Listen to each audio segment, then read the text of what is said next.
اچھا کچھ لوگوں کو جو کہ کوئی عام لوگ نہیں ہیں، اچھے خاصے سینئر صحافی، اچھے خاصے سینئر سیاستدان، اچھے خاصے سینئر تجزیہ کار ہیں، ان کو یہ لگ رہا ہے کہ بلاول بھٹو اب اگلے وزیر اعظم بنے کے بنے، لیکن پتہ نہیں کیوں ہمیں ایسا نہیں لگ رہا کہ اب بلاول بھٹو کا فی الحال کوئی چانس ہے۔ اگرچہ جب پی ڈی ایم کی حکومت بنائی گئی تھی تو اس وقت یہی طے کیا تھا جنرل باجوہ نے، جب جی ایچ کیو میں ٹینڈر ہوئے تھے وزارت عظمیٰ کے عہدے کے عمران خان کو ہٹا کے کوئی نیا وزیر اعظم بنانے کے لیے، کہ اس دفعہ شہباز شریف کو باری دے دیتے ہیں اور اگلی دفعہ پیپلز پارٹی کو باری دے دیں گے، لیکن پھر چونکہ جی ایچ کیو کا موسم بدل گیا اور جنرل باجوہ کی جگہ جنرل عاصم منیر تشریف لے آئے، تو پھر بلاول بھٹو کو اگلی باری نہ دینے کا فیصلہ ہوا اور نون لیگ کو ایک مرتبہ پھر 2024 کے الیکشن میں زیادہ سیٹیں دے دی گئیں۔ اب ظاہر ہے 2024 کے الیکشن 100% مینیپولیٹڈ تھے، تو آپ نے اگر سیٹیں دینی تھیں یعنی کہ خود بانٹی ہے نا، عوام کے ووٹ کا تو اس سے 0% بھی تعلق نہیں تھا، تو آپ چاہتے تو آپ پیپلز پارٹی کو زیادہ سیٹیں دے دیتے، نون لیگ کو کم دے دیتے اور کہتے کہ 2/73 کے آئین کے تناظر میں اکثریت نون لیگ پیپلز پارٹی کے پاس ہے، لہٰذا اب وزیر اعظم پیپلز پارٹی سے بنے گا، لیکن ایسا نہیں ہوا۔ زیادہ ووٹ نون لیگ کو دلوائے گئے اور پھر کہا گیا کہ اب وزیر اعظم نون لیگ سے ہوگا، اور اب بھی ہم دیکھ رہے ہیں کہ ریزرو سیٹس پر قبضہ بھی اس طرح سے ہوا ہے کہ نون لیگ جس کے پاس اب سادہ اکثریت بن گئی ہے، جو پیپلز پارٹی کی بیساکھیوں کی محتاج نہیں رہی، چنانچہ یہ لگتا نہیں ہے کہ پیپلز پارٹی کو سٹیک زیادہ ملے گا اور نون لیگ کو کم ملے گا۔ بلاول بھٹو ریپلیس کر سکیں گے شہباز شریف کو، یہ نہیں لگتا۔ ایک تو اس وجہ سے بھی کہ ابھی بھی شیئر جو ہے پارلیمنٹ میں نون لیگ کا زیادہ ہو گیا ہے، اور اس وجہ سے بھی کہ جب جنرل عاصم منیر نے پچھلی دفعہ یعنی 2024 کے الیکشن کے وقت بلاول کو پریفر نہیں کیا تھا، تو وہ اب کیوں کریں گے؟ اور ان دو وجوہات کے علاوہ کچھ تیسری وجوہات بھی ہیں۔ بلاول جب گئے بیرونی دنیا میں پاکستان کا کیس پلیڈ کرنے کے لیے ابھی چند ہفتے پہلے،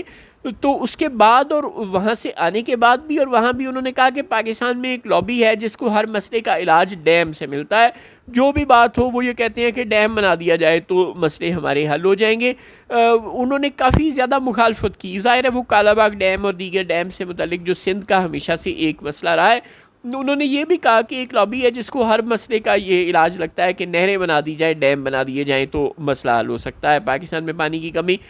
جو کہ فیکٹ نہیں ہے۔ یہ بلاول بھٹو صاحب اس طرح کی باتیں بار بار کرتے رہے ہیں، اور ہم یہ بھی اچھی طرح جانتے ہیں کہ فوج نہریں بنانا چاہتی ہے، ڈیم بنانا چاہتی ہے، اس نے اپنی ایک زراعت سے متعلق باقاعدہ ایک پوری گرین پاکستان انیشیٹو لانچ کیا تھا، اور وہ کارپوریٹ فارمنگ کرنا چاہتے ہیں پنجاب میں، سندھ میں، خیبر پختونخوا میں۔ ان کی شدید خواہش ہے کہ وہ کارپوریٹ فارمنگ کریں، اس کے لیے انہیں نہریں چاہیے، اس کے لیے انہیں ڈیم چاہیے، اس کے لیے انہیں پانی کو ذخیرہ کرنے کی صلاحیت چاہیے۔ اور دوسری بات اور بھی ہے کہ جو خبر لیک ہوئی تھی پریزیڈنسی سے ہوئی تھی مبینہ طور پر یہ جو نہروں والے معاملے کی، کہ یہ نہریں بن رہی ہیں اور جس کی وجہ سے سندھ میں کانپرس جماعتوں نے احتجاج شروع کیا تھا، اور پھر فوج اور حکومت کو نہریں بنانے کا جو منصوبہ تھا اس کو ترک کرنا پڑا تھا، لہٰذا فوج کو غصہ بھی ہے پیپلز پارٹی پر، پریزیڈنسی پر، آصف زرداری پر، کہ انہوں نے ان کی خبر لیک کیوں کی۔ یوں یہ صرف خبر لیک کرنے کی بات نہیں ہے، یہ اوبیڈینس کی بات ہے، یہ تابعداری کی بات ہے۔ شہباز شریف نے زندگی کے ہر موقع پر ثابت کیا ہے کہ ان کا اپنا کوئی نظریہ، کوئی اصول، کوئی موقف نہیں ہے، جو پاک فوج کہے وہ صرف وہی کریں گے۔ پاک فوج کہے کھڑے ہو جاؤ کھڑے ہو جائیں گے، بیٹھ جاؤ بیٹھ جائیں گے، جوتے پالش کرنے لگ جاؤ جوتے پالش کرنے لگ جائیں گے، یعنی کہ جو پاک فوج کہے وہ صرف وہی کرتے ہیں۔ ان کا اپنا کوئی سٹینڈ، کوئی موقف، کوئی خواہش، کوئی ارادہ کچھ نہیں ہے، جبکہ پیپلز پارٹی کے لیڈر بلاول بھٹو صاحب کا اور آصف زرداری صاحب کا ایک سٹینڈ، ایک موقف ہر جگہ ہوتا ہے، ان کی ایک سوچ، ایک اپروچ ہوتی ہے، ایک رائے ضرور ہوتی ہے۔ یہ ٹھیک ہے کہ وہ اچھے بچے بن کر ایونچولی فوج کی رائے مان لیں، لیکن وہ اپنی رائے دینے سے گریز نہیں کرتے، یعنی کہ 100% تابع فرمان نہیں ہے۔ کو آپ کہہ لیں کہ 90-95% تابع فرمان ہے، اور فوج کو 100% تابع فرمان بندے پسند ہوتے ہیں، اور شہباز شریف 100% تابع فرمان بالکل نہیں ہے، وہ 110% تابع فرمان ہے،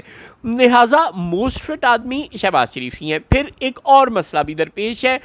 جو نہروں اور ڈیم سے متعلق ہے۔ جس طرح پاکستان میں یہ چلن ہے کہ جیسے ہی کسی دریا میں، کسی نہر میں، کسی ڈیم میں پانی بھر جاتا ہے تو اس کے سپل ویز کھول دیے جاتے ہیں، اور جو بند ہے اسے توڑ دیا جاتا ہے۔ کس جگہ سے؟ ایویں ہی نہیں، غریبوں والی جگہ سے، جی ہاں۔ کہ اگر کبھی یہ لگے کہ کسی طاقتور ہاؤسنگ سوسائٹی میں، کسی بڑے شہر کی آبادی میں، کسی طاقتور ادارے کے دفاتر کے قریب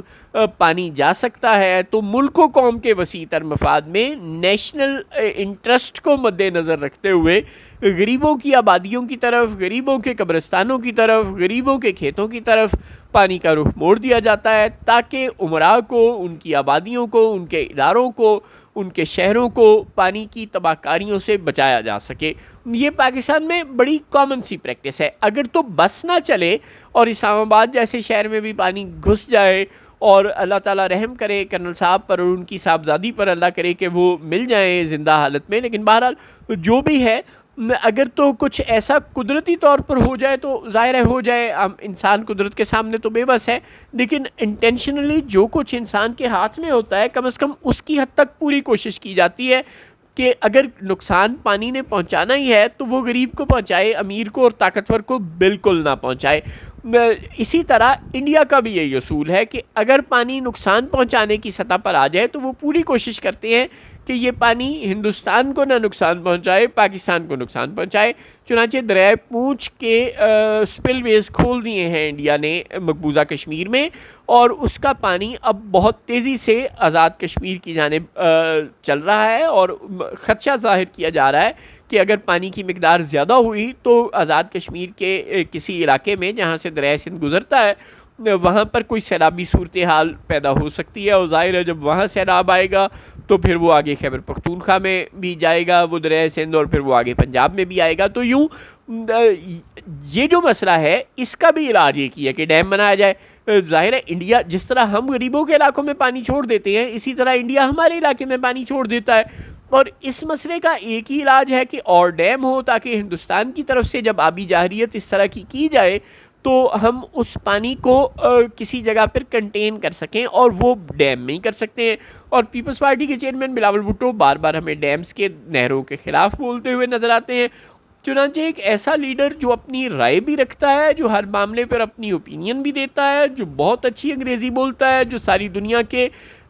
میں گھومتا پھرتا ہے، اور کسی انٹرنیشنل سطح کے لیڈر سے بات کرنے سے ہچکچاتا نہیں، جو ہندوستان تک کے ٹی وی چینل کے مینیپولیٹو اور گھٹیا قسم کی سوچ رکھنے والے اینکرز کو انٹرویو تک دینے سے نہیں ہچکچاتا، چاہے وہ اسے رائٹ آف آڈینس دیں یا نہ دیں، رائٹ ٹو سپیک دیں یا نہ دیں، لیکن وہ اپنی بات کہنے کا حوصلہ جگرا رکھتا ہے، دل رکھتا ہے، وہ انٹرنیشنل کمیونٹی سے انٹریکٹ کرنے میں بھی نہیں ہچکچاتا، اور پاکستان کے اندر بھی اپنی رائے کو آزادی سے دیتا ضرور ہے۔ بعد میں چاہے فوج کی مان لے وہ الگ بات ہے، لیکن اس کی ایک رائے ہے، اور آصف زرداری صاحب کی بھی ایک رائے ہے۔ یہ دونوں باپ بیٹا شہباز شریف کا سبسٹیچیوٹ نہیں ہو سکتے، جس طرح نواز شریف اور مریم نواز شہباز شریف کا سبسٹیچیوٹ نہیں ہو سکتے، اسی طرح بلاول بھی نہیں ہو سکتے۔ چنانچہ کوئی چانس نظر نہیں آ رہا اس وقت تک کہ بلاول کو وزیر اعظم بنا کر آصف زرداری سے کرسی لی جائے گی۔ بلاول شاید تھوڑا زیادہ خطرناک ہے ابا سے، نوجوان ویسے بھی تھوڑے زیادہ خطرناک اور اگریسو ہوتے ہیں بنسبت بزرگوں کے، ان میں وہ مفاہمتی جراثیم نہیں ہوا کرتے جو بزرگوں میں پیدا ہو چکے ہوتے ہیں۔ عمر کے ساتھ جتنا بزرگ ٹھنڈے پڑ چکے ہوتے ہیں، نوجوان ویسے ٹھنڈے نہیں پڑے ہوتے، لہٰذا اس بات کے بہت کم امکانات ہیں کہ آصف زرداری کو اس بدلے میں سیٹ پیش کی جائے گی کہ آپ اپنی سیٹ سے اتر جائیں اور بلاول بھٹو کو ہم وزیر اعظم بنا دیں گے۔ اس کے امکانات کم از کم اس وقت تک بہت کم نظر آتے ہیں۔